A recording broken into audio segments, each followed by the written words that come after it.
نماز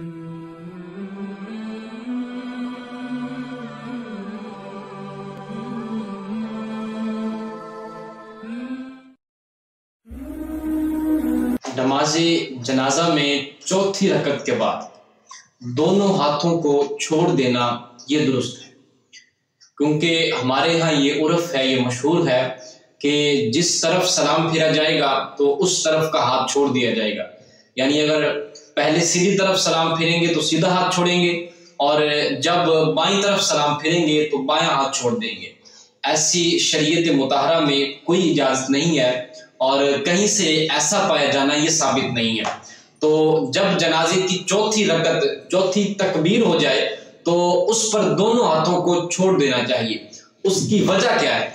اس کی وجہ یہ ہے کہ چوتھی رکعت کے بعد نہ تو کوئی ذکر و اذکار پایا جا رہا ہے، نہ ہی کوئی تلاوت کرنی پائی جا رہی ہے، اور نہ ہی مزید ٹھہرنا پایا جا رہا ہے.